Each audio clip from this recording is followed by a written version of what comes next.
Good evening, ladies and gentlemen. Welcome to the Hindu Lit for Life annual lecture by historian and biographer Dr. Ramachandra Guha.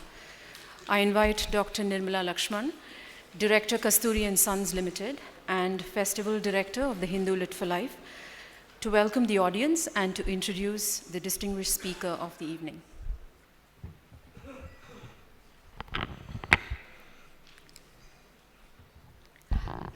Good evening. A very warm welcome to you all. The Hindus Literary Festival, Lit for Life, is delighted to be here in Bangalore at the first Lit for Life lecture being delivered this evening by the distinguished historian Dr. Ramachandra Guha. Since its inception 138 years ago, the Hindu has consistently supported the arts, literature, and culture. Newspapers thrive because of their engagement with the great questions of the day, whatever they may be. And the Hindu has always strived to reflect this, not just through the authenticity and credibility of the news and perspectives it produces every day, but also because of the space it gives to books, writing, and literature, especially through its supplements. Implicit in this is the knowledge that much of life's truths can be gleaned from literature and the arts, and in the fact that when everything fades and generations pass, what will remain are the words and ideas in books, in newspapers, and in the expanding new forms of media, which in the end all use the same words that convey ideas and can often be life-changing and transformative. The Hindus Literature Festival Lit for Life, a natural and active complement to the newspaper, has over the past 6 years provided a platform for a rich exchange of ideas, information, debate, and discussion on a range of subjects by some of the finest minds from India and abroad.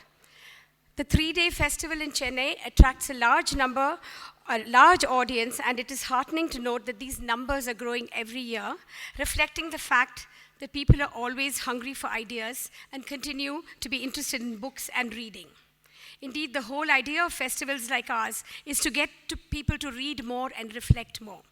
We hope to welcome as many of you as can from Bangalore to Chennai for the festival in January. This year, Lit for Life is on the 14th, 15th, and 16th of January, and we have added a special segment, a children's literature festival with workshops and activities for children from the age of 5 onwards. As part of Lit for Life, the Hindu awards a Best Fiction prize every year. The winner is selected by an independent panel of judges. We are happy that 2 of our judges are present with us here tonight, Professor Manu Chakravarti and Professor K. Sachidanandan. As the chairperson of the jury, Professor Sachidanandan will announce the shortlisted names for the prize after Dr. Guha's talk. The winner will be announced at the festival in January. Also this year, we are delighted to introduce the annual Lit for Life lecture series as a forerunner to the festival, where we hope to invite distinguished speakers and experts from various fields to share their knowledge and ideas. The series is intended to explore and engage with important issues of the day. We are very honored that Dr. Ramachandra Guha, one of India's foremost thinkers and historians, has agreed to deliver the first annual lecture this year. In these troubled times, we are truly fortunate to have with us in India a thinker like Dr. Guha. His is a voice that is clear, unambiguous, principled, and in addition, furthers the discourse of society as a whole, with a great body of prodigious writing that ceaselessly explores the various contours of our culture. From cricket, his great passion, to biographies, to the untold stories of many remarkable people, the numerous portraits of public intellectuals, as well as insights into current issues forged from a commitment to truth and social justice, his writing and his books are for the ages. Dr. Guha has taught at the universities of Yale and Stanford, held the Arne Naes Chair at the University of Oslo, been a visiting professor at the University of California at Berkeley. He has served as the Philip Roman Professor of International History and International Affairs at the London School of Economics. His books include several anthologies of his writing, a pioneering environmental history, The Unquiet Woods, an award-winning social history of cricket, A Corner of a Foreign Field, and India After Gandhi, which was chosen as a book of the year by The Economist, The Washington Post, The Wall Street Journal, The San Francisco Chronicle, Time Out and Outlook, among various other publications. His most recent book is Gandhi Before India, which was chosen as a notable book of the year by the New York Times. The New York Times has referred to him as perhaps the best among India's non-fiction writers. Time magazine has called him India's preeminent chronicler. Dr. Guha's awards include the Leopold Heide Prize of the American Society of Environmental History, the Daily Telegraph Cricket Society Prize, the Malcolm Adisesheya Award for Excellence in Social Research, the Ramnath Goenka Prize for Excellence in Journalism, the Sahitya Academy Award, the R.K. Narayan Prize, and in 2009, he was awarded the Padma Bhushan. In 2008 and again in 2013, Prospect magazine nominated Dr. Guha as one of the world's most influential intellectuals. In 2014, he was awarded an honorary doctorate in the humanities by Yale University. In 2015, he was awarded the Fukuoka Prize for contributions to Asian studies. Dr. Guha also has a syndicated column that appears in 6 languages with a readership of around 20 million. The Hindu was also a platform for his columns and articles from the 1990s onwards for almost 2 decades. His column on cricket was highly popular with all our readers. Later, for 11 years, he wrote a column called Past and Present in the Sunday magazine, which significantly engaged the readership with its acute perceptions, often laced with his razor-sharp wit, absorbing facts and fascinating interpretations of Indian culture, politics, and society. In his last column under the series, I recall his fine homage to India. He wrote, within quotes, "Living in India, I'm sometimes irritated and disenchanted.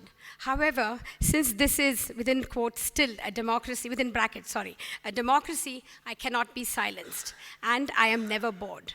He goes on to say how, for the citizens of this nation, the simultaneity of the various revolutions that this country has undergone, from political to social, environmental, and economic, may have brought, and again I quote, "some redemption and much suffering. For the historian for whom suffering and redemption are fair game, India is the place to be." And then he ends by saying, "As a citizen of India, I know it to be sometimes the most exasperating country in the world. As a historian, I know it to be at all times the most interesting." We look forward to hearing Dr. Guha this evening and know that as a writer and historian, his report card on the nation at 70 will be very compelling. This first Lit for Life lecture will, with this address, be taking forward the commitment to expanding the horizon of words and ideas for audiences. We are very grateful to Dr. Guha for sharing his thoughts with us this evening. I would now like to invite Dr. Ramachandra Guha to deliver this lecture. Thank you.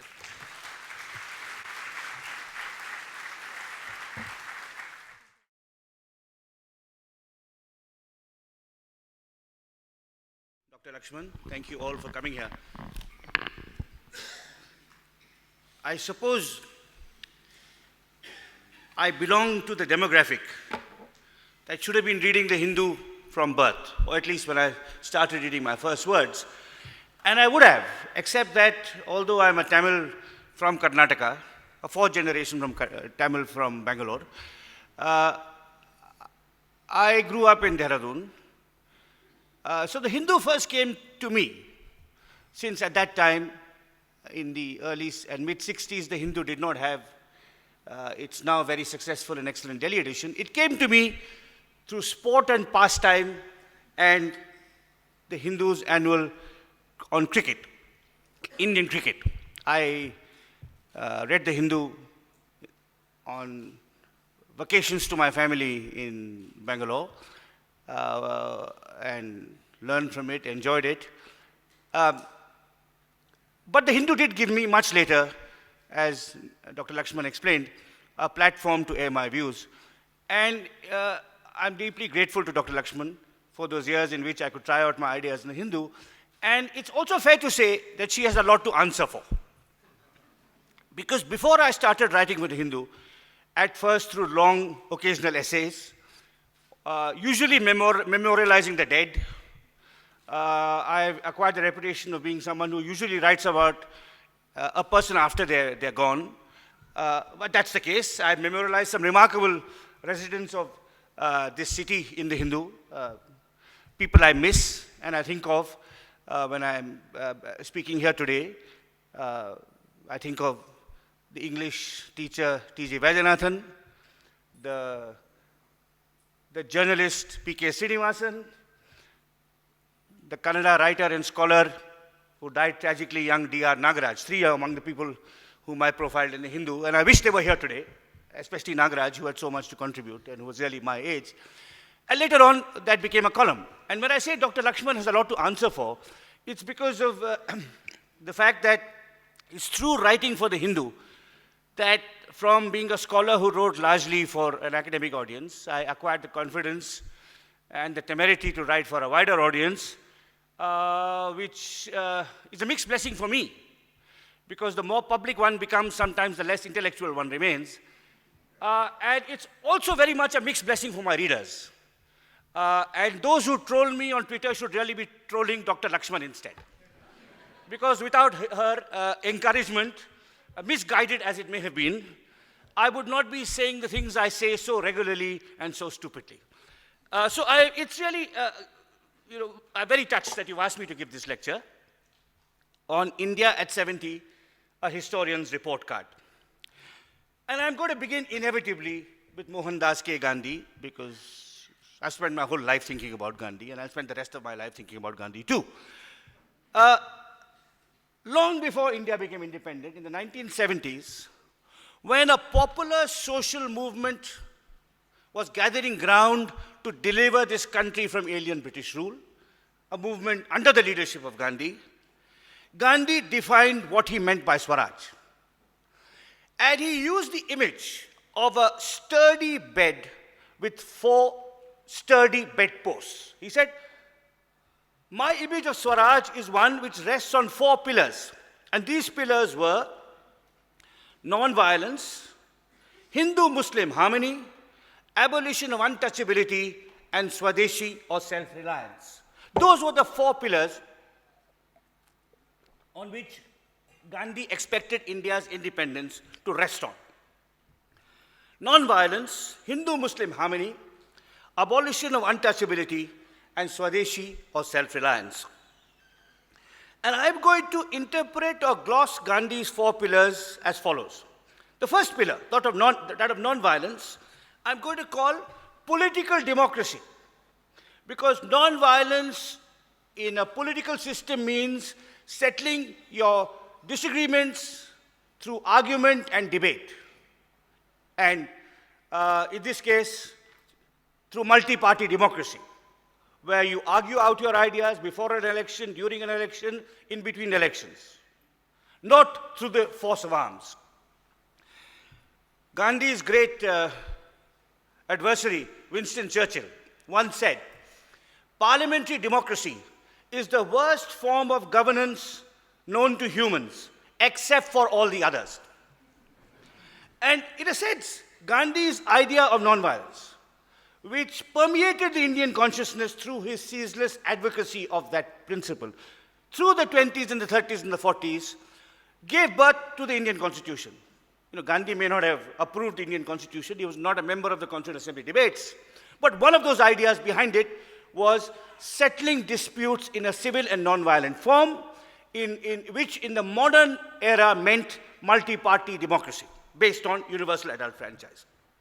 So that's non-violence in politics, leads to multi-party democracy. Hindu-Muslim harmony, which is something Gandhi lived and died for, I'm going to gloss as the philosophy of cultural pluralism. That is, a nation is not defined by a single religion, or indeed, in Gandhi's formulation, by a single language, or by a single way of life. It was Gandhi who reconstituted the Indian National Congress as linguistic committees. In the British era, we had administrative units based on rather arbitrary boundaries. So the Madras Presidency had Telugu speakers, Tamil speakers, Kannada speakers, Konkani speakers, Marathi speakers, Malayalam speakers, and so on. Whereas Gandhi constituted the Congress as an alternative to linguistic communities, because every major linguistic community should have, thought Gandhi, the social and political space to express itself. So while Gandhi's work for religious pluralism is widely known, his work for linguistic pluralism and cultural pluralism more generally also deserves to be emphasized. So that's the second pillar. The third pillar, Gandhi is called abolition of untouchability. But I'm going to again see it more broadly as social justice, and with two core elements to it: the abolition of untouchability and an end to the oppression of women, which was a secondary component of Gandhi's program, but not absent either. We now live in an age of influential and important women political leaders across the world, in our country too, and of course in Germany, in Britain, in the United States. But when Gandhi was active 100 years ago, women were largely invisible in public life. And of all the political leaders of the first half of the 20th century, Gandhi did more to further the progress of women. This may seem somewhat odd because he did have strange ideas about women. Some of his ideas about the role of women were positively reactionary. On the other hand, he brought women into public life. In a deeply conservative, hidebound society, for women to enter the political movement, to go to jail, to be served food by jailers who were male or another caste or religion, was truly radical. And by the context of his time, when compared to other political leaders, Mao, Lenin, Stalin, Roosevelt, Churchill, de Gaulle, Ho Chi Minh, compared to other political leaders of his time, Gandhi did more to bring women into the forefront of public life. So social justice in the Gandhian conception is not just the abolition of untouchability, it's also ensuring gender equality. And finally, when Gandhi speaks of Swadeshi or self-reliance, what he means is two things: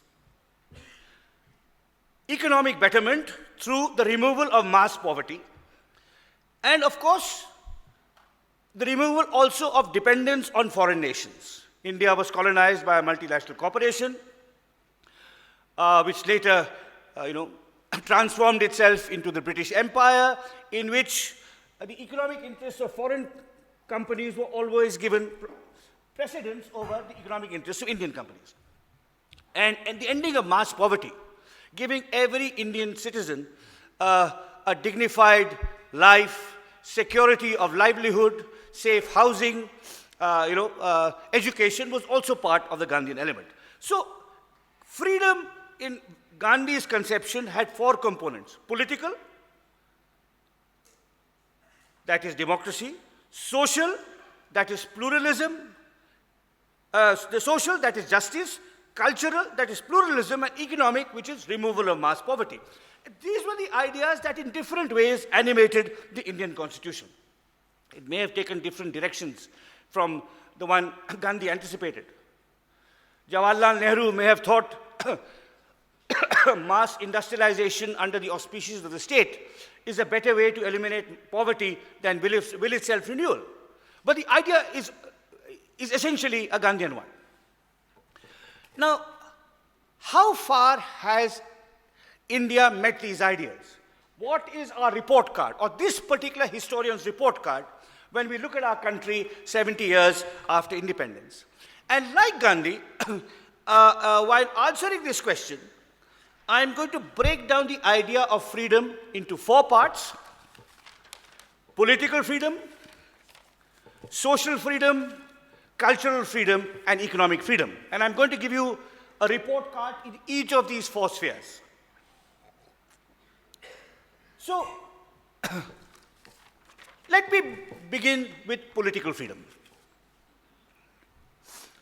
The time and place in which Indians are most free is when they are alone confronted with a ballot box in which they have to cast their vote.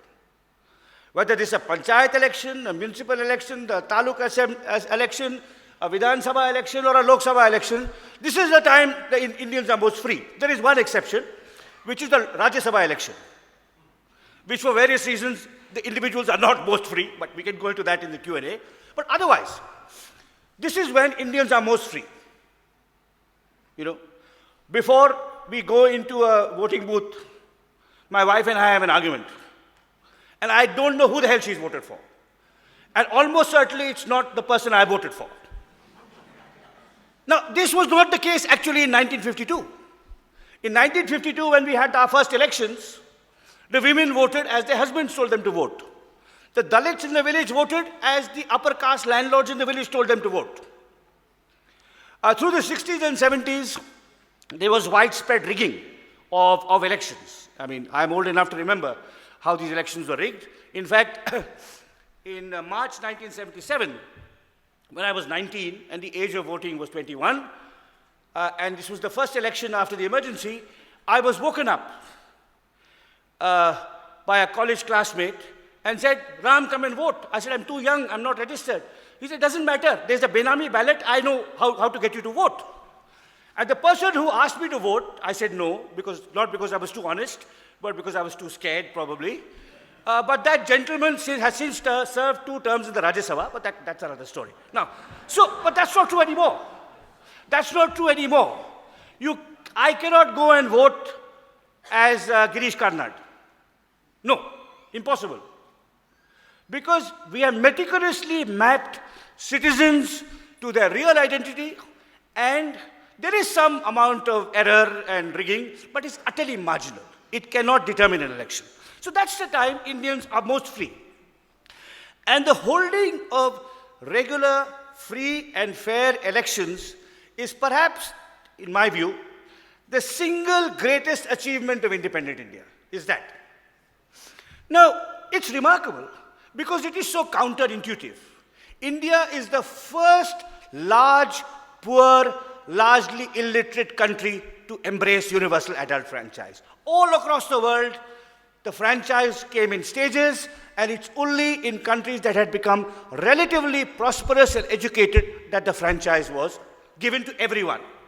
In some parts of Switzerland, women were not granted the vote till as late as 1971. Now, so this is our greatest achievement because it goes totally against the grain of history. No one expected it. And to give you a sense of how no one expected it, I'll give you a few quotes. When our first election was held in January, February 1952, the editor of a Madras journal, not the Hindu, I'm happy to say, dismissed this as the biggest gamble in history. The RSS journal organizer said of the 1952 elections that Pandit Nehru, because Jawaharlal Nehru was the person most insistent on universal adult franchise, the RSS journal, the organizer said in 1952, Pandit Nehru will live to confess the failure of universal adult franchise in India. He lived to confess many failures, but not that of universal adult franchise. A former ICS officer, an Englishman, but someone noticeably sympathetic to Indians, who was asked to supervise the polls in Manipur, wrote to his father, a future and more enlightened age will view with astonishment the absurd farce of recording the votes of millions of illiterate people. And finally, the American ambassador to India in 1952 wrote, and I quote, a poll of 200 million eligible voters, most of them illiterate, is the biggest farce ever staged in the name of democracy anywhere in the world. Is the biggest farce ever staged in the name of democracy everywhere in the world. So our sustenance of multi-party democracy and of regular and free and fair elections is a colossal achievement. Another key aspect of political freedom is the freedom of movement and association. This too we largely have. Unlike in China, where if you move from your village to a city, you need a permit. You can go anywhere to work, to live. There are some restrictions on owning property in some states and so on, but by and large, the freedom to move, to live, to associate with whom you wish is also guaranteed in practice as well as in theory. But when you talk of political freedom, there is one area in which there is a serious deficit, and that has to do with the freedom of expression. This is a subject on which I have written extensively elsewhere. In my recent book, Democrats and Dissenters, there's a long essay which is called 8 Threats to Freedom of Expression. which outlines how the presence of archaic colonial laws and the rise of identity politics has led to the squeezing of the freedom of expression on writers, artists, filmmakers, and journalists. So that is an area in which we should be worried about. Another blot on our democratic credentials is the arbitrary and often brutal behavior of the police and the paramilitary. You know, the Indian police, particularly in conflict-ridden zones, but not only in conflict-ridden zones, you know, can be harsh, capricious, arbitrary, brutal. Our jails are a blot on any modern civilized society. The lack of accountability of our paramilitary forces in places like Kashmir and Manipur and Nagaland is, I think, again, something we should be seriously worried about. So when it comes to political freedom, we have many substantial achievements, but also areas, freedom of expression and the accountability of the police and the paramilitary being two, where we have to introspect, where we have a long way to go. Let me move now from political freedoms to social freedoms. Historically, the freedom of individuals in India was constrained by many forms of social prejudice, of which two forms were especially ubiquitous and restrictive. And these were, evidently, caste prejudice and gender prejudice. The Hindu social order is the most sophisticated, subtle, and diabolical system ever invented by human beings. You know, Hindus were truly great philosophers because they invented the caste system. In the meticulous way in which they distinguished between individuals, slotted them into compartments, said, this compartment can do this but not do this, can associate with this but not do this, where you can live, whom you can marry, where you can drink your water from, where you cannot drink your water from, is really extraordinarily sophisticated and diabolical. You know, only a true genius, a malevolent genius, could have thought of it. And gender prejudice was equally ubiquitous. The two major religions on the Indian subcontinent, Hinduism and Islam, are shot through by patriarchy and prejudice in their scriptures and in their social life. So the constitution makers, Gandhi and the constitution makers who came after him, had really an uphill battle. The Indian constitution sought to do away with the accumulated burdens of centuries of caste and gender prejudice. This prejudice, I would like to re-emphasize, encoded, substantiated, and enforced both in theory and in practice, both in the scriptures, such as the Quran and in the Manusmriti, and in everyday practice. So, the law abolished untouchability. The law made women equal to men. But the question the historian must ask, 66 years after the Constitution, is, does the practice match up to the law? And the answer, obviously, is not always. If you think at the systematic attacks on Dalits that continue in villages, we recently marked the 10th anniversary of the horrific Herlanji massacre. And in North India, but not only in North India, I mean, Tamil Nadu, southern Tamil Nadu has a horrific record when it comes to atrocities on Dalits. And there's a former correspondent of the Hindu, S. Vishwanathan, who wrote an excellent book on the subject, excellent and disturbing book on the subject. But in other states like Haryana, Punjab, Maharashtra, the birthplace of B.R. Ambedkar, as witnessed recently in the clashes between Marathas and Dalits, the record is rather blemished. There are a few states that have done better. Kerala is a state in which caste inequalities that were once the grossest in India. Kerala, in the early 20th century, Kerala practiced not only untouchability, but unseeability. That there was a category of Dalits whose very sight was polluting to the Nambudri. So if a Nambudri is walking down the road and this Dalit Puliyar is coming that way, he has to shout and go below the road because his sight will pollute. And Kerala is a place in which, over the last 120 years, because of a variety of reasons, of whom the communists are one, but only one. They sometimes take all the credit, but that's all right. The Christian missionaries, progressive Maharajas, and maybe above all, the great Narayana Guru and his legacy. Untouchability in Kerala is at an all-time low. So, the theory is untouchability is abolished. In large parts of India, especially in the countryside, untouchability is practiced. The theory is women are equal to men. The practice, we know, is all too different in a majority of Indian households. In the case of Dalits, the most egregious forms of discrimination and violence are in the countryside. In the case of women, they occur in the countryside and in the cities. But there is progress as well as regression. When you think of a country like India, because of its size, because of its complexity, because human beings are capable of greatly elevated and greatly degraded behavior at the same time, there's always some progress and some regression. So you have all the horrific evidence of continuing discrimination against women and Dalits and violence against women and Dalits that you know of, but you also have on the other side some progress, indeed often substantial progress.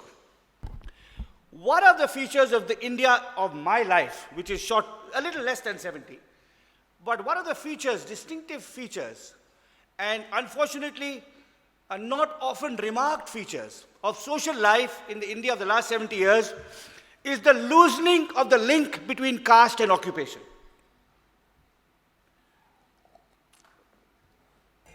You're free to do what your father did, but you don't have to. So, in many cases, there's been, and with growing urbanization, your hereditary caste profession does not determine what you do. So you have many examples, shall we say, of Yadavs, who are a traditional herding caste, becoming teachers, which was traditionally a Brahminical preserve. Other instances, exemplified in our city, of Brahmins, who were traditionally teachers and priests, becoming entrepreneurs, which is reserved for Vaishyas. And some much more radical examples of Dalits, becoming teachers, doctors, lawyers, civil servants, and even entrepreneurs, often very successful entrepreneurs. I mean, there is a Dalit Chamber of Commerce, mentored by the very insightful and provocative Dalit intellectual Chandraban Prasad, whose success shows that in some places, not everywhere, but in some places, at some times, among some communities, and by some individuals, there's a loosening of the link between caste and occupation. There's also a loosening of the link, and this is much more relevant to women than it is to Dalits, the link between family and marriage. I mean, probably in this room, there are women of several generations. And it's fair to say that in this room, as in urban India as a whole, the younger you are, the less likely it is that your father can force you to marry the husband he chooses. Right. Now, this is true across. I mean, I could give personal illustrations, and not just the husband he chooses, but what course you study, what profession you take up. In the past, women would not take up professions. My grandmother, who was married at the age of 10, was extraordinarily intelligent and able and articulate woman. She was married at the age of 10. She joined her husband at the age of 14, had her first of 6 children at the age of 16. But read and spoke Tamil, English, and Hindi absolutely fluently, but was a housewife all her life, and a mother and a grandchild. Her only daughter, my mother, was much more fortunate. Something that her mother, my grandmother, never failed to remind either my mother or herself. The letters to my mother from my grandmother would say, and this was an object of some merriment in our family, it would say, Vishalakshi Guha, comma, M.A.B. Ed. And we used to joke about it. You know, my father and I would, oh, parties, letters come, and Vishalakshi Guha, M.A.B. Ed, M.A.B. Ed, right? But it's an extraordinary thing. It's because women are not supposed to have a master's or a third degree. And she wants to emphasize that. And even more remarkable than this, and even more demonstrative in a much more generic sense of the delinking of the barrier between caste and occupation, caste and education, family and profession, is the story once told by the great Kannada writer Devanur Mahadeva at a conference I was privileged to be part of, as to why Ambedkar is always represented in a suit. Arun Shourie had just written a 600-page book attacking Ambedkar for calling him a British agent and so on. And in the midst of that rather extended polemic, he had made some sarcastic remarks about Ambedkar in a suit. Ambedkar always, why are there so many statues of this false god dressed in a rather garish blue suit? Right. Now, Devanur Mahadeva explained to us upper caste prejudiced men, of whom I was one and Arun Shourie was not there, was another, why Ambedkar always had to be in a suit. This was actually a conference on Gandhi in Manipal. And behind us on the stage was Gandhi in a loincloth. It was the 125th anniversary of Gandhi, the occasion I'm speaking of, 1994. And at the end of this conference, Devanur Mahadeva came and said, why do we have Ambedkar in a suit and not in a loincloth?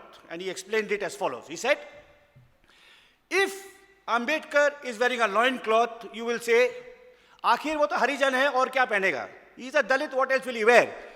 But Gandhi wearing the loincloth, son of a diwan, upper caste, educated in London, what tyag, what sacrifice. It's precisely because Ambedkar is not supposed to wear a suit that we depict him in a suit. Because education is denied to the Dalit. And here is a man who defied convention, prejudice, orthodoxy, oppression to get 2 PhD degrees, to write the constitution, to become a successful lawyer and law professor and to wear a suit. That's why he must wear a suit. Right. Now, so, women and Dalits, don't mistake me. Women and Dalits are still grievously discriminated against and exploited. But, and this is the historian's judgment, they are probably less unfree now than at any time in the past 5,000 years. We have a great deal more to do. Changing societal forms and organizations and prejudices is slow, patient, hard work. It's arduous work. But some progress has been made. Dalits and women are still grievously exploited and dominated, but arguably, as a citizen, I would like the pace of change to be faster. But as a historian who has the privilege of stepping back one step or more, I would like to remind you that while Dalits and women are grievously discriminated against and exploited, they are arguably less grievously exploited and discriminated against today than at any time in the past 5,000 years. However, when it comes to a third category of Indians, there is no light in the picture, it is all darkness. And this is the Adivasis. Again, I have written about this extensively elsewhere, so I only have to summarize a complex argument in 2 or 3 sentences. But essentially, Adivasis are the one group of Indians, Adivasis of central India, who constitute probably about 80 million Indians. They are the one group who have gained least and lost most from democracy and development in India. They have gained least from democracy because they're not visible in public life. They are Dalit chief ministers, but no Adivasi chief minister. They are Dalit governors, Supreme Court justices, presidents, and so on. Economically, they have been dispossessed. They have suffered a triple resource curse, as their forests, their lands, and their waters have been taken away for industrial and mining projects. And the dispossession was bad enough in the days of state industrialization, and it's even worse in the days of liberalization.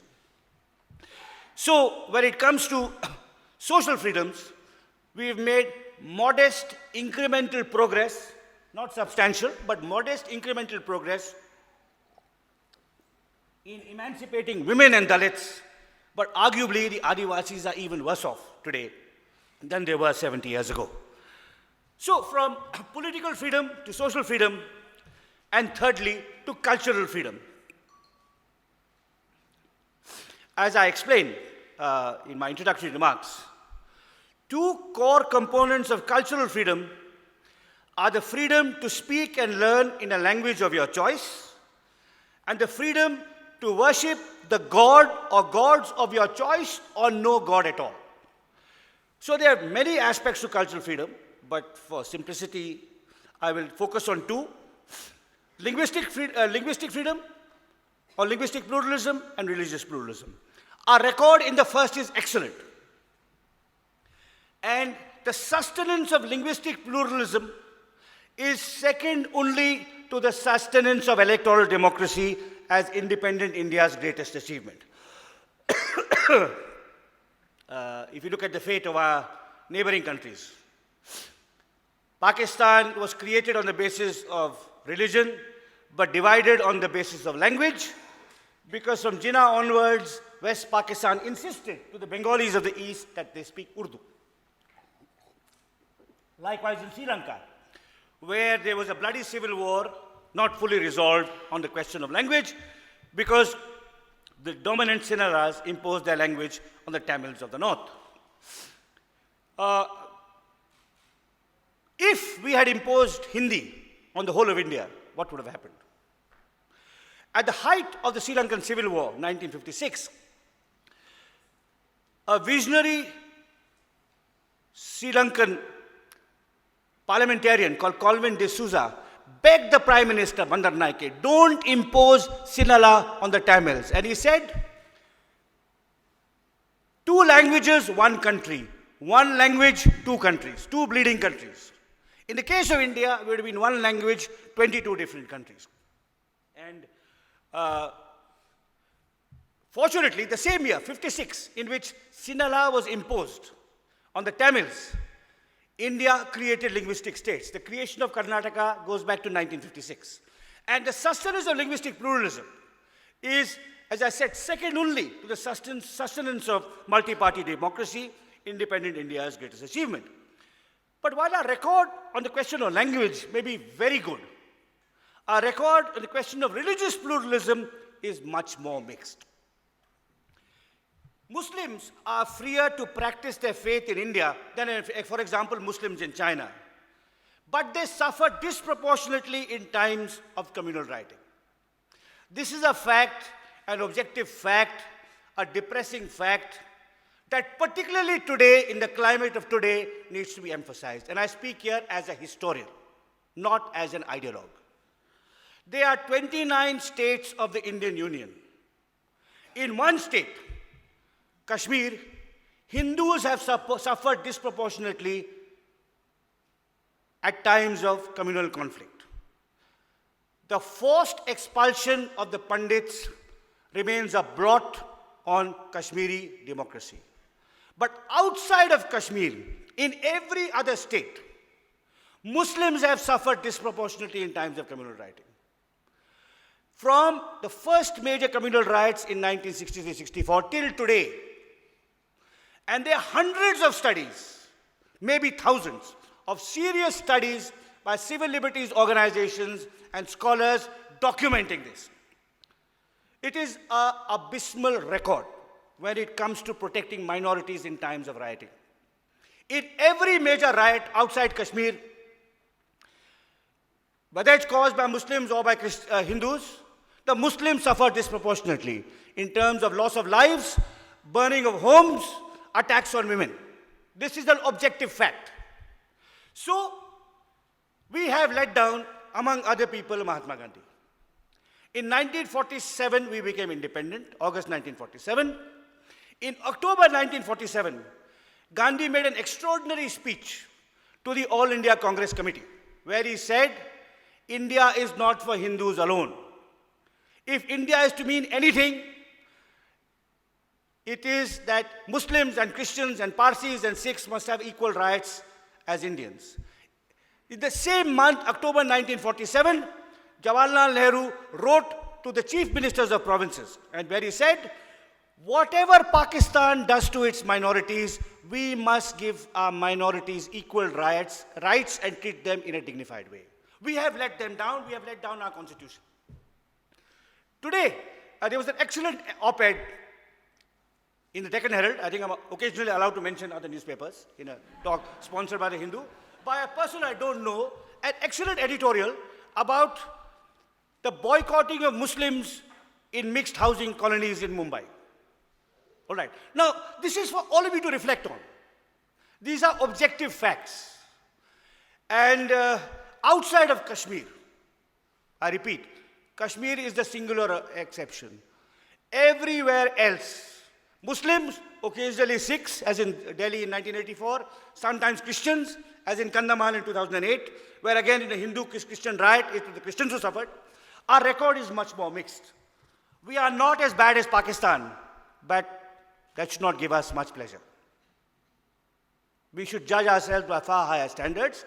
We certainly don't treat our Muslims and our Christians as badly as Pakistan treats their Hindus and their Christians, but is that how we want to compare ourselves?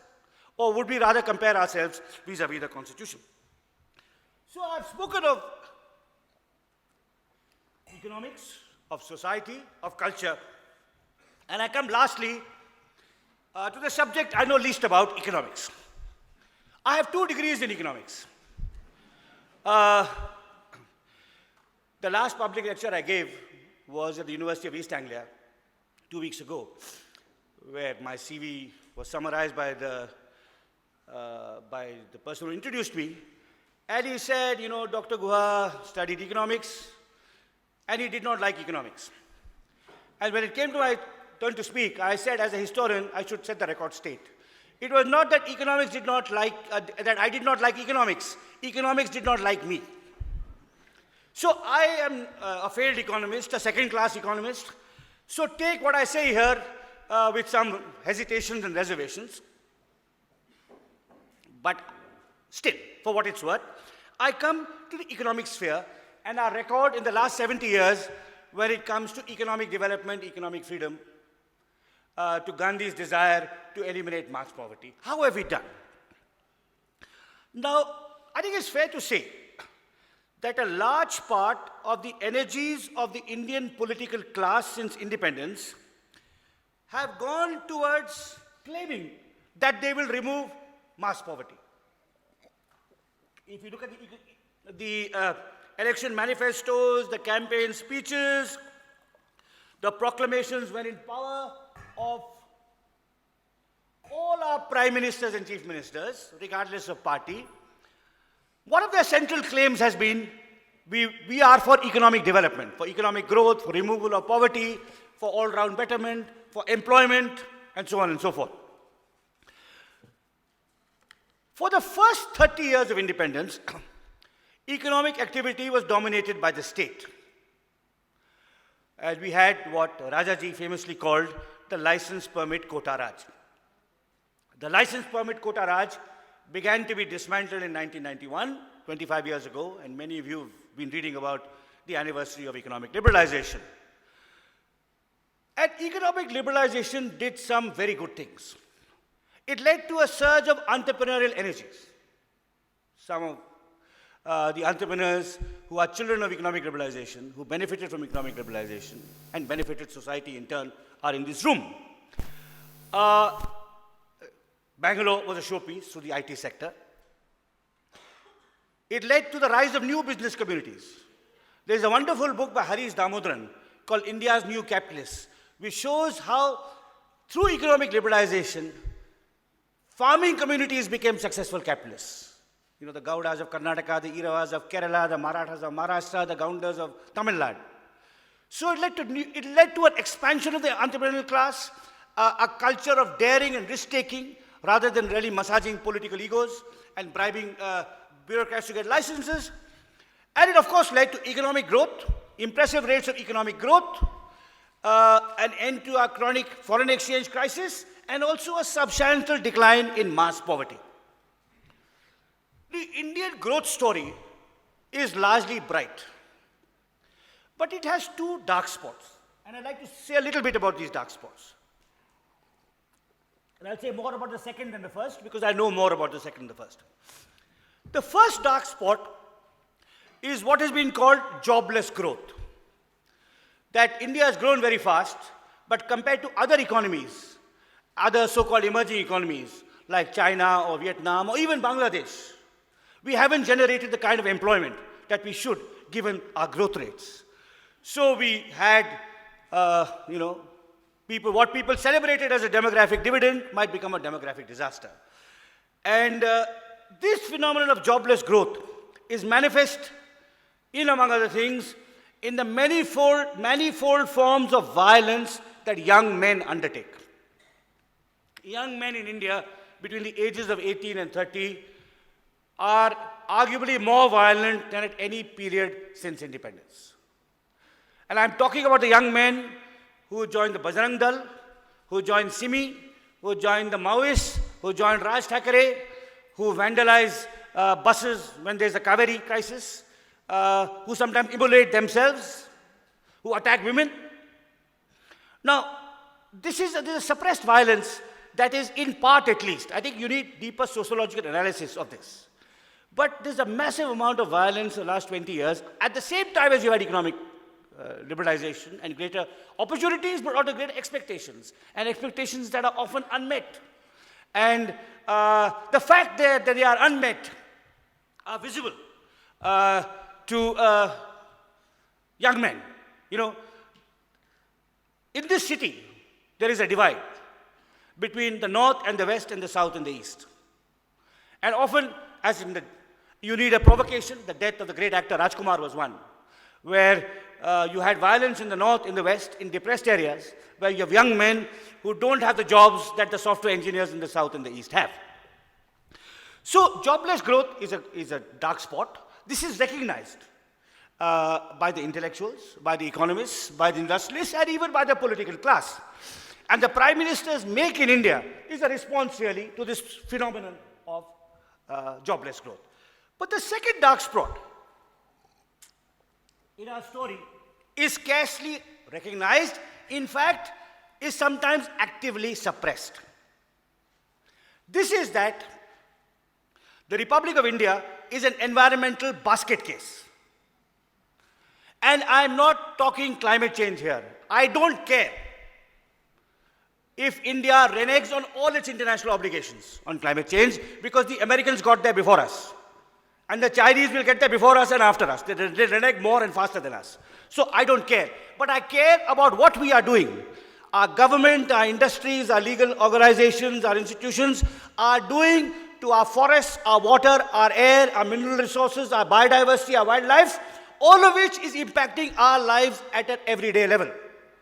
There's a false and pernicious myth, first promoted by ignorant economists, and then furthered by malevolent industrialists, that India is too poor to be environment, that you must first grow rich and then clean up. This is a false and pernicious myth, because as documented many, many years ago by two of India's greatest scientists, both who worked in this city, Amulya Kumar N. Reddy and Madhav Gadgil, environmentalism in India is really a problem of the poor. That our abuse of natural resources, the way we have devastated our forests, polluted our rivers, depleted our aquifers, thrown chemical toxic substances into the soil, have had an impact on farmers, pastoralists, fisher folk, artisans, on poor ordinary people. Even air pollution, which is the one thing the urban upper class recognizes, because even their children are on steroid inhalers. Even that affects the poor worse because of the fact that they have poor nutritional and housing standards. Environmental responsibility is the only way India can grow. And this truth has been cynically, as I said, the economists were simply ignorant. Because as the great Berkeley economist George Akerlof, a dissenter within his profession, once said, if you show an economist something that works in practice, he will answer, all right, but does it work in theory? Because economic theory tells you that there's a Kuznets curve, what is called an environmental Kuznets curve. First you grow rich, then you clean up. But in practice, every day around you, that's totally wrong and false and pernicious.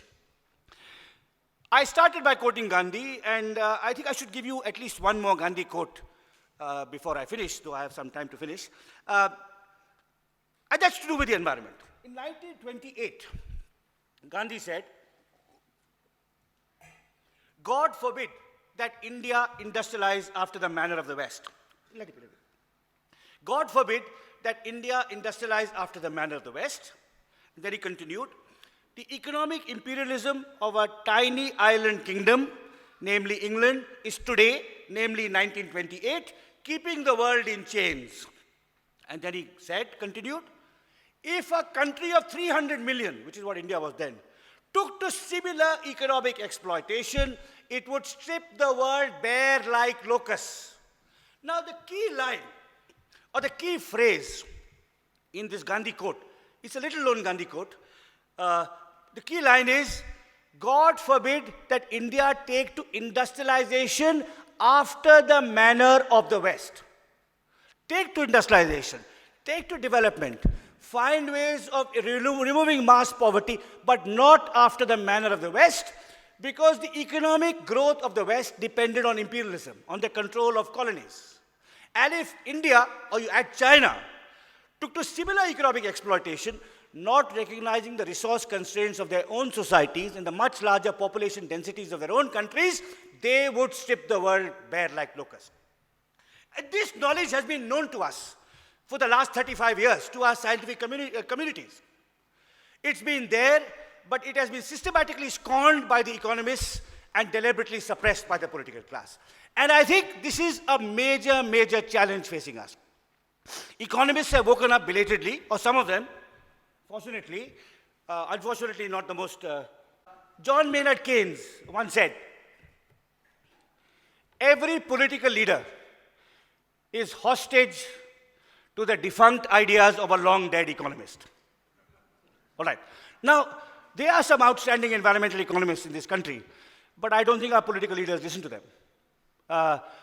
For those of you who want to follow this up, when the election campaign for 2013-2014 was gathering steam, two famous Indian economists published books, Amartya Sen and Jagdish Bhagwati. And Amartya Sen was for kind of the state playing a more active role, Jagdish Bhagwati was free market, and they went hammer at tongs at each other, which is an old story.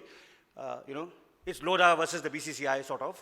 And people, the commentators took sides. Is Sen more right or is Bhagwati more right? And the most perceptive review was by a third Indian expatriate economist, Partho Dasgupta, who reviewed both their books in prospect and pointed out that both were wrong because neither recognized the profound environmental damage that economic development, both under state and market auspices, was already doing. An economist called Muthukumar Mani did a study. It's called Greening the Indian Economy, and he showed how the fact that our economic development is so environmentally destructive is actually shaving. If it was to become more responsible, it would increase our GDP by 3%. So far from reducing GDP, environmental responsibility will actually assure higher sustained growth. There are many examples of this. There are young people in this audience. I'd like you to follow it up. You read Partho Dasgupta's article, but also follow the writings of the two great Bangalore scientists I mentioned, A.K.N. Reddy and Madhav Gadgil. There's a whole website devoted to the writings of A.K.N. Reddy on energy policy, and Madhav Gadgil's writings on forest and diversity will always be available. And you'll get a sense of how this is a deep and dark spot in our economic growth story. Now, I've given you a kind of historian's analysis of how we have done in our nearly 70 years as an independent nation. When we were born, before I was born, India, I'm younger than India, not by much, but still. When India was born in August 1947, amidst the carnage of partition, with 500 princely states yet to be integrated, against a background of scarcity, refugees, famine, a world war just ended, few experts expected us to survive as an independent nation. A year after Indian independence, a former general who had served in India for many years and liked Indians, Claude Auchinleck, wrote I quote, this quote is from 1948, and Cord Auchinleck is writing, in a private letter to an Indian friend he's writing, the Sikhs will set up a separate regime. That will be the start of a general decentralization and breakup of the idea that India is a country, whereas India is actually a subcontinent as varied as Europe. The Punjabi is as different from a Madrasi as a Scot is from an Italian. The British tried to consolidate it, but achieved nothing permanent. No one can make a nation out of a continent of so many nations. Now, while I was writing my book, India After Gandhi, in the late 90s and the early 21st century, I came across many such predictions. Any number of Western writers, and sometimes Indian writers, wrote us off. You know, we wouldn't survive, we'd balkanize, we'd become an authoritarian state. And one second, let me. And I was writing this book, or researching this book, and reading these prophecies in the 40s, Auchinleck. In the 50s, biggest gamble in history. In the 60s, scarcity, and we're going to have 50 million people die through mass famine. Then the emergency.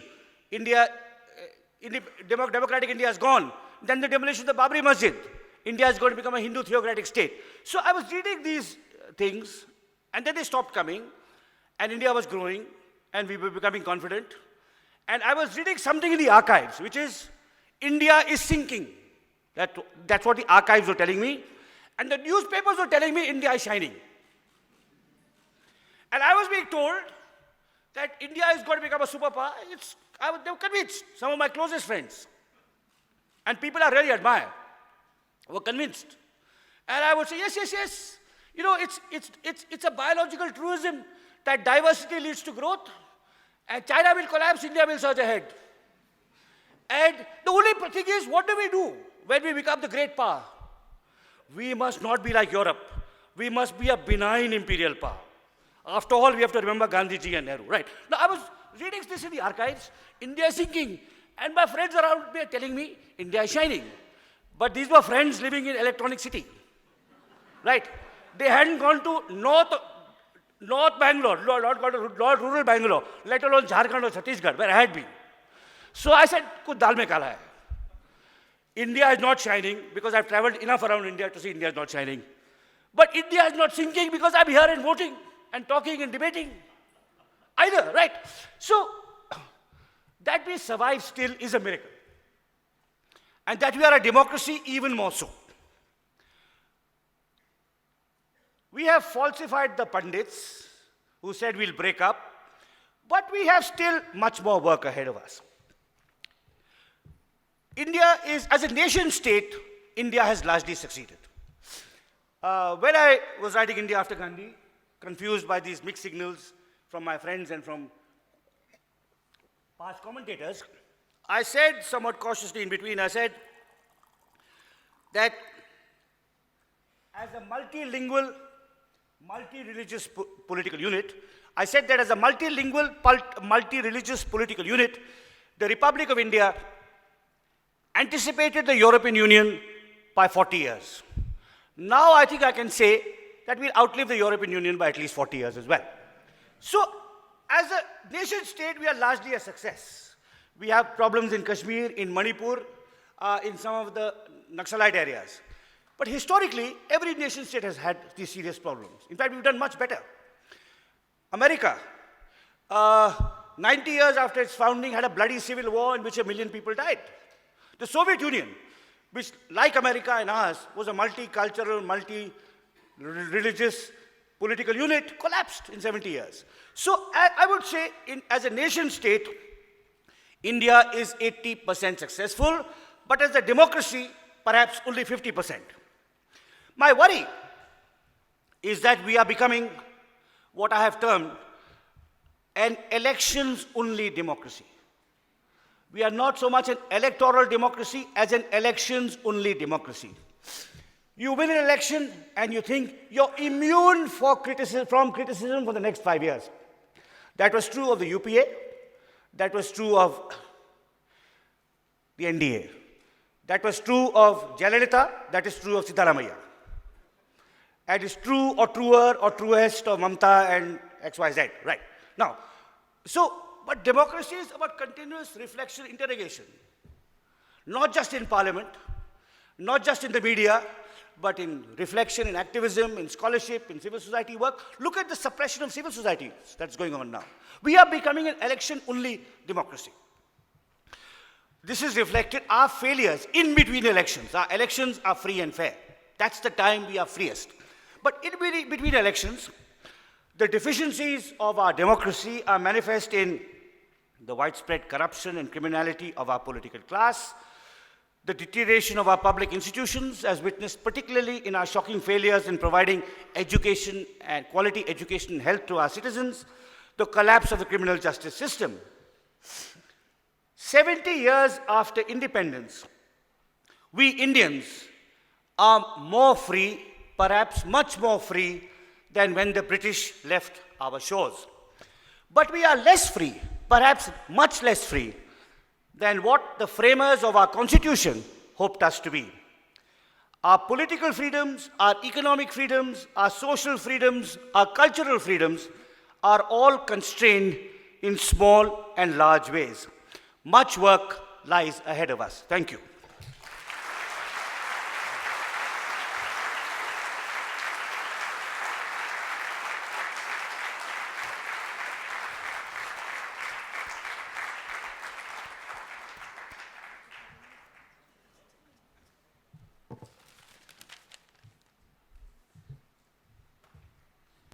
We'll now take questions from the audience.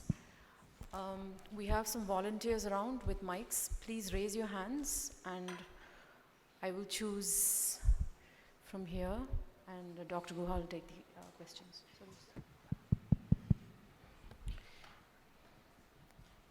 The gentleman there, please. Can you stand up when you ask the question? Good evening, sir. So I wanted to ask about your opinion about the presidential form of government. Do you think that it would have been more efficient for our founding fathers to have adopted a presidential form of government than the parliamentary form of government?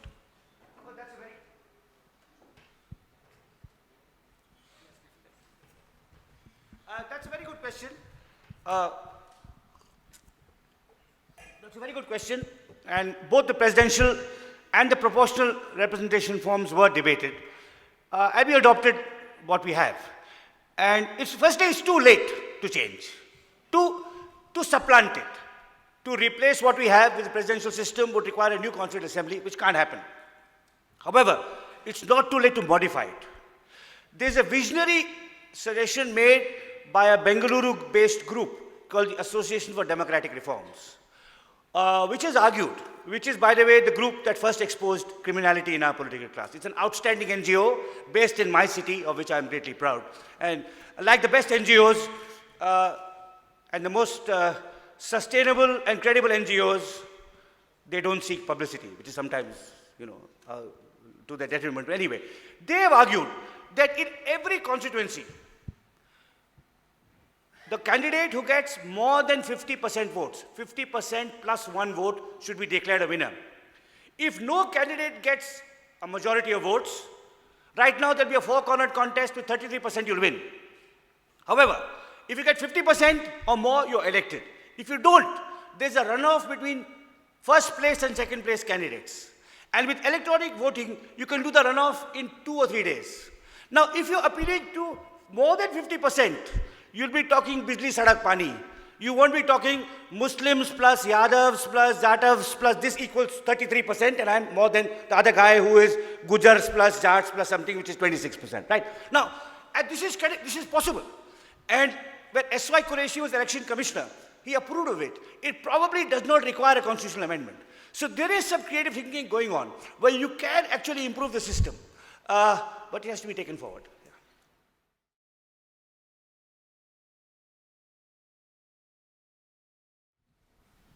Does the historian not take into account horrific corruption? Because I think the environmental degradation is directly the result of mounting corruption. Yes. And it's affecting all aspects of Yes. our society. Yeah. No, I think that's absolutely right. I think one aspect is one of the political corruption is a major contributor to environmental degradation. And one sector in which actually it works most insidiously is mining, to which our state has been subject, but also many other states. So, many years ago, I wrote that IT was the benign phase of liberalization, and mining is the brutal phase. Our city went from upholding N.R. Narayanamurthy as the paradigmatic entrepreneur to upholding Janardhan Reddy as the paradigmatic entrepreneur. And mining is very much a case, because you have, especially when there's a boom in global commodities, because you exploit very quickly. There's something cut passed off to political parties across the board, Congress, BJP, all across the board. So absolutely, absolutely, and that is the issue. Now the reason I didn't give it that much emphasis is I'm taking a 70-year retrospective. So I can't. Political corruption has got manifestly worse in the last 10 or 15 years, and only now we're recognizing that liberalization, because it's increased the size of the pie so much, has also increased. I mean, the ADR reports I talked about, which talk about the escalation in politicians' assets between elections, are a manifestation of this. They have other implications too. I mean, it's not just environmental degradation. They give us bad roads and many other things too. But you're absolutely right. And I think the mining is a sector in which, Chiranjeev, I'd still say this, that the blindness of economists and also the media, the media has been totally culpable in this.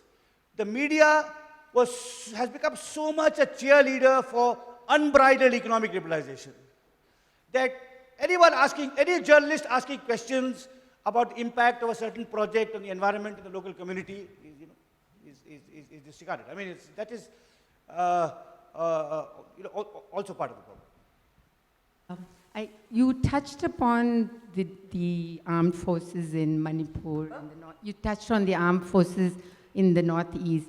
Somehow I felt like what happened in Kashmir, or whether it's the Pandits or what's happening right now, the 50 years, over 50 years of AFSPA over there. I think if you can talk.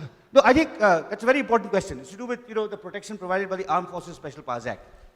And I think two things have happened. One is the politicians have outsourced many things to the armed forces. Communal rioting is one thing. One reason that Muslims suffer disproportionately in communal riots is that the police is partisan. I mean, places like UP and Bihar, notoriously so. And only the army is seen as credible. Now, likewise, we've not been able to handle insurgencies through political dialogue we give the army. Then the army requires this blanket protection. And this is what, by and large, the Indian army has behaved extremely professionally and stayed outside politics. But this is one area in which the civilians leadership should push back against the army. I mean, in Kashmir particularly, there have been times in the recent past when militancy has come down, violence has come down, AFSPA could have been withdrawn from many districts. And the local administration recommended it. And somehow we haven't had the courage. Our political class hasn't had the courage. And that is certainly worrying. But in the larger scheme of things, these are seriously larger scheme of things. In the larger scheme of things, again, as I said, there's always, when you deal with a subject as complex and where the canvas is so wide, you also have to look at it, at a day-to-day level. The army is oppressive in parts of Kashmir and Manipur.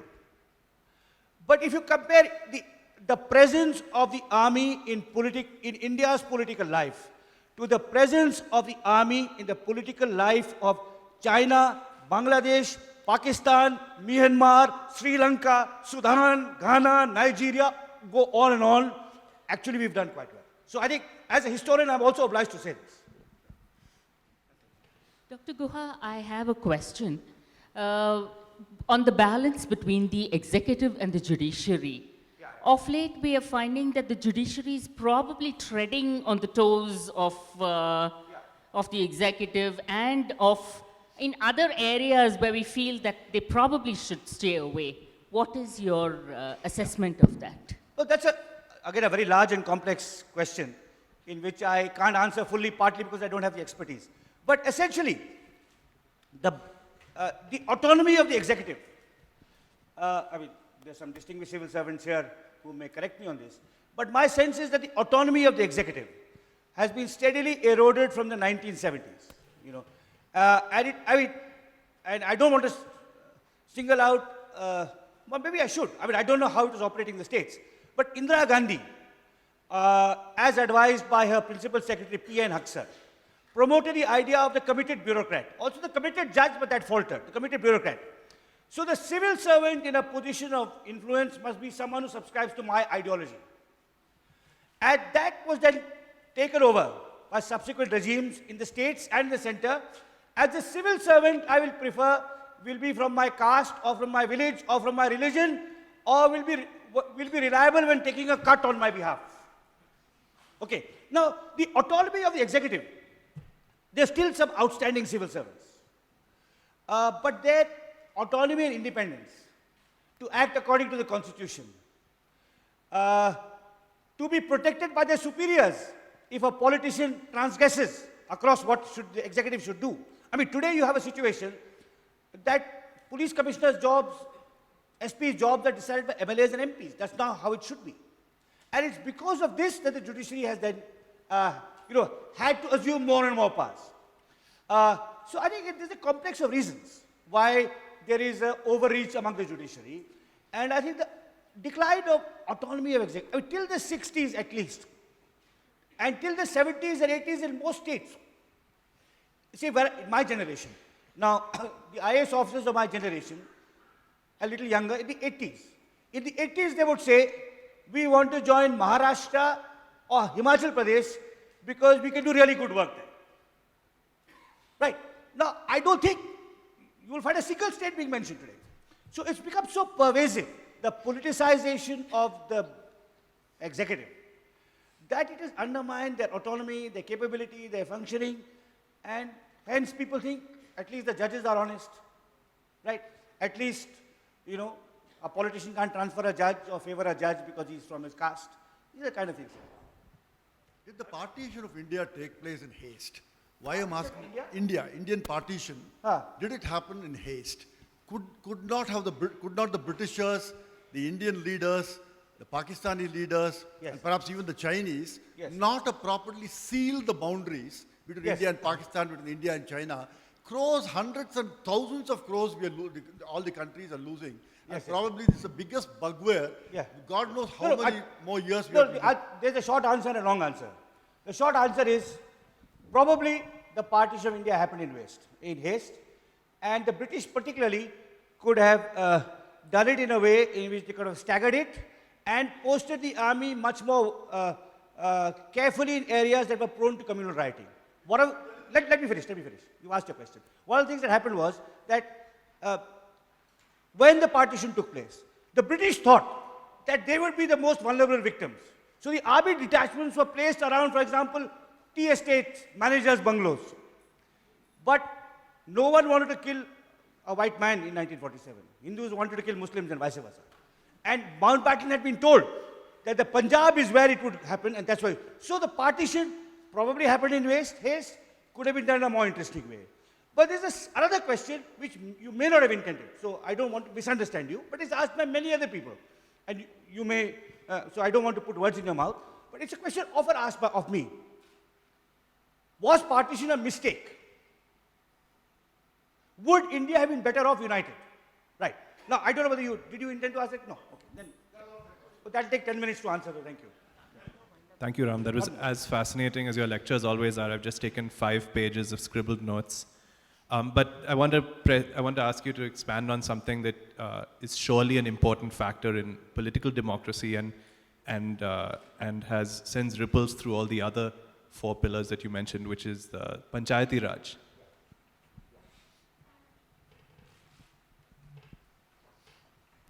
I think that's an area in which the question is about Panchayati Raj.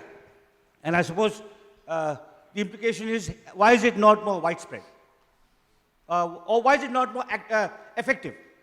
Well, I guess it's something else that Karnataka can take some credit for. But Yeah. So essentially, that again is a very interesting and important question, is when we became independent, because of partition and princely states and so on, we had to have a relatively strong center. So there was no, I mean, Gandhi may have wanted village self-rule in 1947, but Ambedkar rightly said at that stage, village is the den of inequity. So we had to have a centralized state. As we went in our journey to the 60s onwards, political power began to be transferred to the states, from the center to the states. And we really needed a third stage where political power, decision making is transferred to the panchayats or the municipalities in Dalu. And Rajiv Gandhi started it, there were those amendments, but essentially it has been stalled. The Central Act, as far as I know, outlines 29 areas in which powers can be transferred, but which powers are transferred is to be decided by the state, not by the center. So only Kerala, among all the states, and possibly Tripura, have actually empowered panchayats financially. And I think this is really costing us because, I mean, the Central Act, as Madhav Gadgil famously showed, when Karnataka did adopt under Ramakrishna Hegde and Abdul Nazir Saab, his great rural and much more rural development minister, active Panchayati Raj, there were field studies done. This was in the 1980s, 83 to 87? Something like that. There were active field studies done. When under idealistic, I mean, Abdul Nazir Saab was an extraordinary figure. I mean, he's the kind of politician who should be much more celebrated. He pushed the bureaucrats, because bureaucrats don't want to hand over powers. He pushed them. And it was shown that when villagers took decisions, they wanted Bijli, Pani, Sadak. So Karnataka, the deepest North Karnataka got potable drinking water for the first time, which is why Nazir Saab was Mir Saab. You know, I remember all of this. And then Ramakrishna Hegde was toppled, partly because he had larger ambitions, and the pushback came from the bureaucrats, and all that was taken back. And so this is, I mean, and there is a debate now, and people talk about it, but as culpable as the politicians in this are the civil service, because they don't want to transfer powers. But to go back to the question of corruption, as Madhav Gadgil pointed out, decentralized corruption, firstly, in aggregate terms is less, likely to be less. Secondly, is to be more widely shared. You know, so all right. So apart from the fact that if funds are disbursed to you, then you can decide, the village can decide, do you want a hospital, do you want a school, do you want a road, or do you want a flyover, or do you want a chemical plant? Or they can decide that if there is valuable mining resources to be found, a way has to be formulated so that the proceeds and the royalties are shared. Now, all this at the village today is much less inegalitarian than it was in Ambedkar's day. Because, you know, women, Dalits, they all fight for their rights. So I think this is a major issue you've raised. And we had an opportunity in our state, which we lost, and countrywide. I think maybe Himachal and Kerala and possibly Tripura are the three states in which there is relatively effective panchayat. Otherwise, all you have is elections. But you have no jurisdiction to, you know, over different subjects like water, electricity. You have no fundraising capabilities. So it is really a major question. I mean, it's really a very major question. Manish? Yeah. Yeah. So there was another country born exactly 70 years ago, and their report card on all four, political, social, may not be as good as this one's. Why do you think we've had such a different destiny? Which other country? Pakistan. Why? Well, you know, I'm quite sympathetic actually to some of Pakistan's predicaments. We were luckier than Pakistan in several respects. One is Nehru lived 16 years longer than Jinnah. Right. So we had continuity. That's one thing.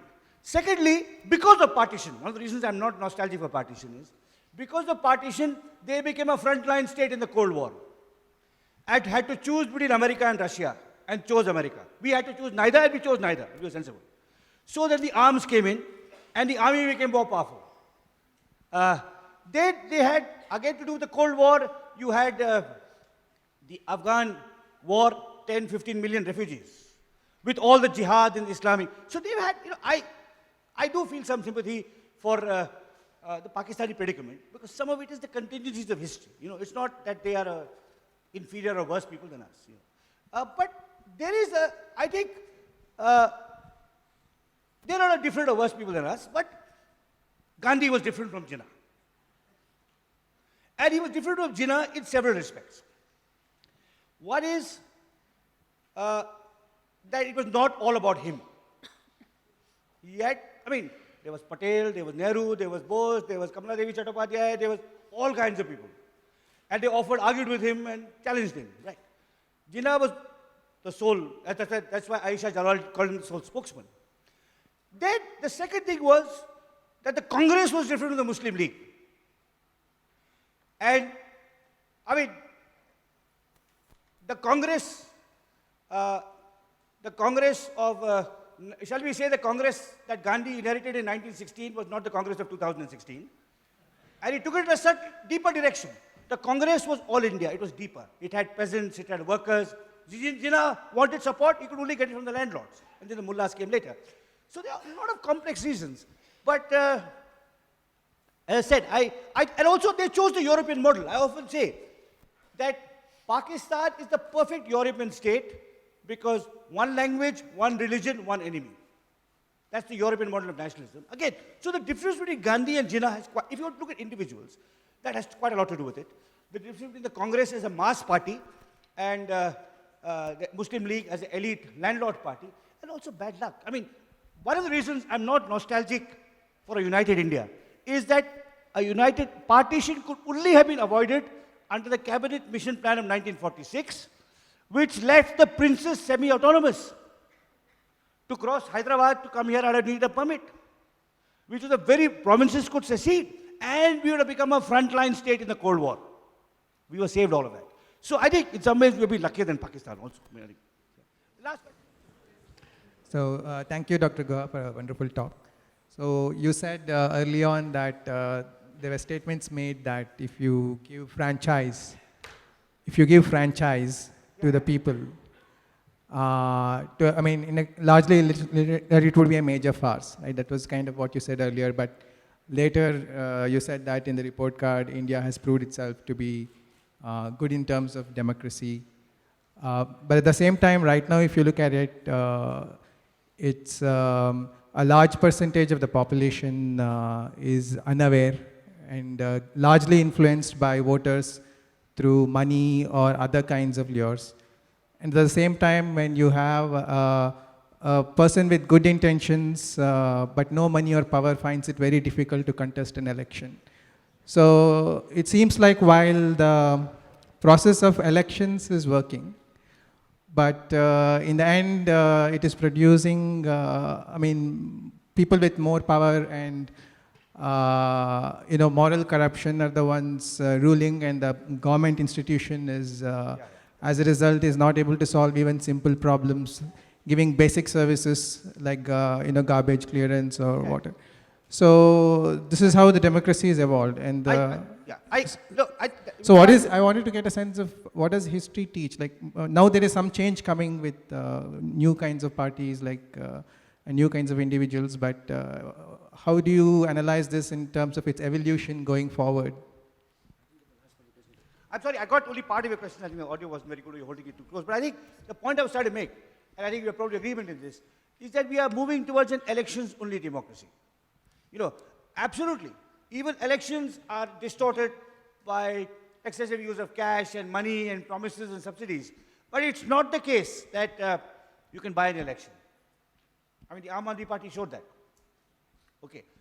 Also, Mamata Banerjee versus the Left Front in 2011 also showed that. So I think by and large, but what happens between elections, which leads to the problems you're talking about? So that is where we need much more reflection. I mean, we are a flawed democracy. We are an imperfect democracy. And it's important that in between, but we are yet a democracy. I think there is no perfect democracy. If you go for perfection or utopia, you get North Korea. All right? That is the one lesson I've learned as a historian. There can only be more imperfect and less imperfect democracies. I mean, in many ways, the Scandinavian countries, Canada, and the reason I single them out and not the United States is that Canada and the Scandinavian countries do not have an imperialist history. America is the most democratic country in the world within its borders, and the least democratic outside. Right. So I think there are ways in which we can learn, we can reflect. Now, I'm not sure when our MLAs go on all these study tours to Scandinavia, what they learn, that's a separate question. But maybe they're looking at ways to improving our democracy. Let's give them the benefit of the doubt. But, I think one of the real problems, I'll just end with this if I may. I think, I said, we are more successful as a national experiment than as a democratic experiment. But the two are interwoven. And we are successful as a national experiment precisely because we rejected the idea of Hindi, Hindu, Hindustan. Precisely because Indian nationalism is not defined by hatred of Pakistan. And they're interwoven. If we recognize that nationalism is about social justice within, about nurturing pluralism within, about building efficient, impartial, functioning institutions within, that's, of course, you need an army, you need to be vigilant. Pakistan is malign and malevolent, does not have our best interests at heart, but yet, nationalism, I wrote, again, this is something which I've quoted in my recent book, I've said, a true nationalist is one who has a sense of shame at crimes committed in the name of nationalism, against our own fellow citizens. So, which is why you can be quietly, quietly satisfied with the progress we've done, but also extremely impatient about what has to be done and what is remaining. And the jingoism and hysteria and nationalism of today, which makes us satisfied that we are better than Pakistan. Rather than judge ourselves versus the ideals of the Constitution, because we are a work in progress. We are a faulty work in progress. And as one threat is tamed, a new threat arises. And all of us must collectively reflect on this.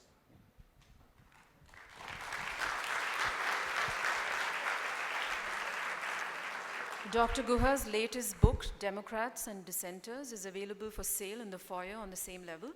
You can get your copy of the book signed by him in a short while from now.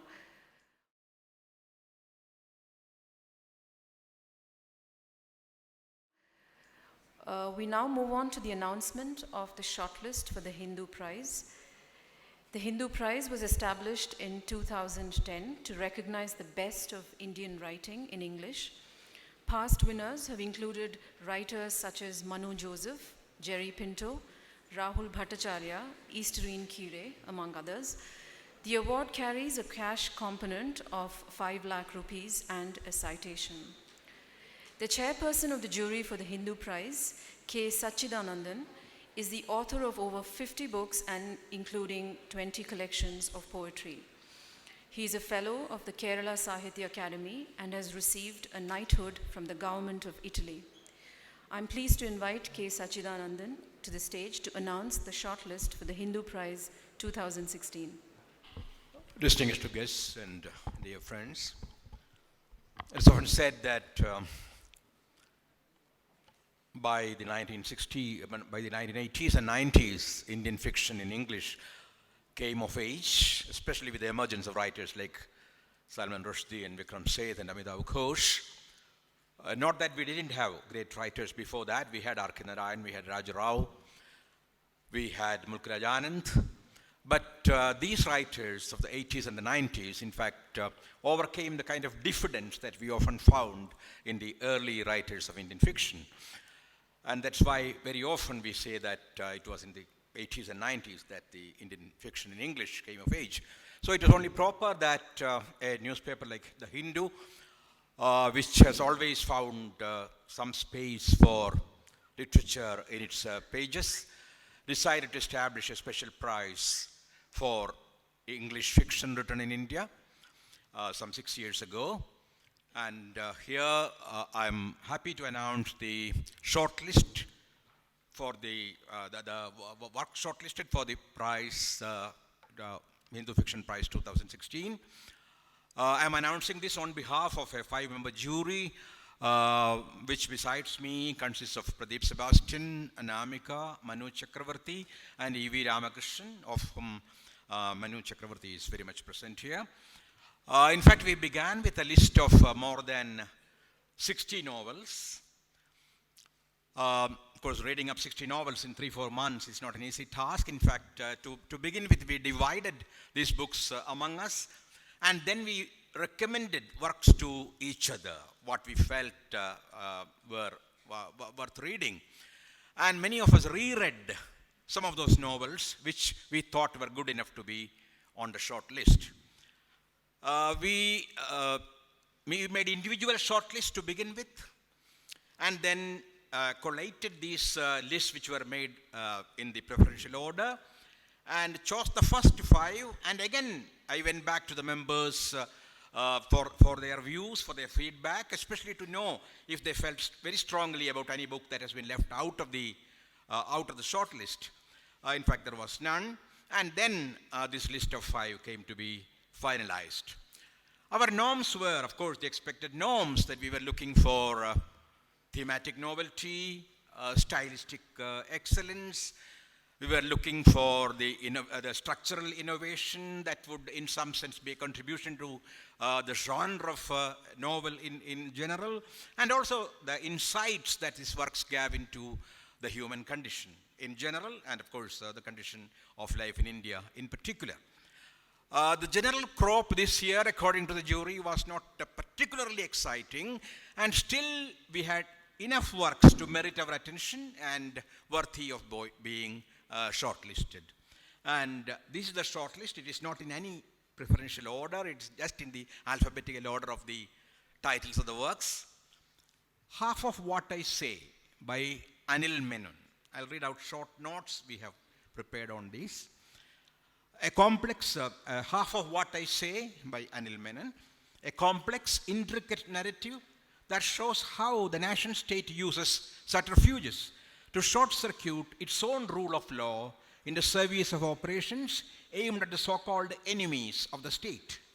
This work is a meta-narrative on the bizarre forces that operate overtly and covertly, impacting the very fabric of our social, cultural, and political life. The novel moves in strange directions and in unexpected ways to uncover the forces that converge to establish a powerful nexus that annihilates centers of sanity and balance in the lives of individuals and societies. At several levels, the work is outrageously unconventional, though firmly rooted in the history of our times. The use of multiple perspectives of narration and the self-reflexive elements in storytelling add to the narrative's aesthetic richness. Jinnah Often Came to Our House by Kiran Doshi. The novel that begins in the early part of the 20th century and ends with the partition and independence has a rare epic soup. Historical figures like Jinnah and Gandhi mingle with unknown figures who too had played a role in shaping history. The larger question regarding what motivates people to act in a certain way at crucial moments is set against the political turmoil of the subcontinent. The work draws from politics and history in the context of the nationalist phase and fuses them with the existential dilemmas of individuals and communities. Equally remarkable is the manner in which the work corrects biases about political leaders and religious communities and properly situates the confrontation between the moderates and the extremists defining the period. The style has an undercurrent of irony, and the descriptions articulate what is left unsaid by the characters. The novel offers insights into some of the great personalities of the subcontinent in the 20th century. Calcutta by Kunal Basu. The character of Jamshad Alam takes us to the underbelly of Kolkata, peopled with exiles and refugees. This part of the city is violent and volatile, making the great artistic heritage of the city a distant illusion.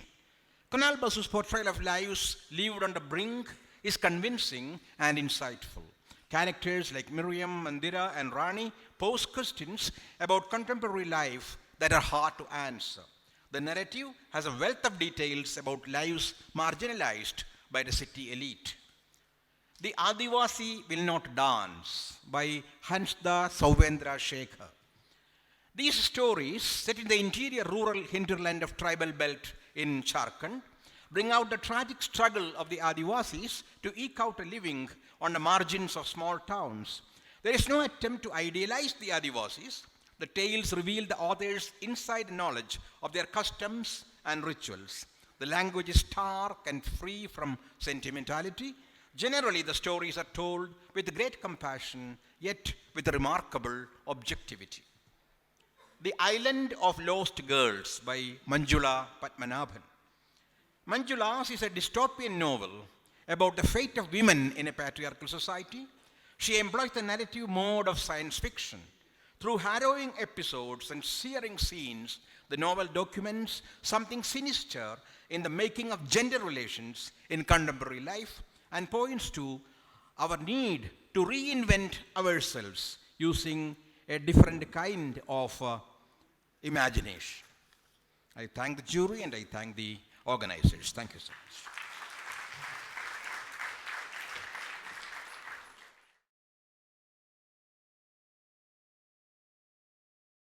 Managing Director and CEO of the Hindu Group, to make his closing remarks. I have the important responsibility of expressing our gratitude, and I'll start with each and every one of you here, the discerning public of Bangalore, our readers, patrons, and well-wishers. We were founded 138 years ago with the objective of giving voice to the natives, and we faithfully delivered that over the years and are attempting to do that faithfully and sincerely. We are attempting a much more bolder posture to Bangalore and Karnataka, and as we do that, we need your advice, support, and patronage, most importantly, your ideas. So I thank you for taking the time to be here this evening and participate in what I thought was a fascinating evening. And so Dr. Guha, thanks for your time, presence, participation, the passion with which you shared your insightful, instructive, and deep perspective, laced with wisdom and laced with humor. We're really grateful for this inaugural lecture. Finally, I do want to thank the team behind the Lit for Life and this event. There's a group of hardworking colleagues of mine. I won't name names because I don't want to miss individuals out and do injustice to some of them. But there's a hardworking team that has pulled this off, and we hope to come back and do a lot more in Bangalore over the months, and you'll hear more about events that we're organizing and engagements that we will be hosting. Would very much welcome your ideas. So please feel free to let us know thoughts and inputs that you might have. Once again, thanks for being here. Look forward to staying in touch. Good night.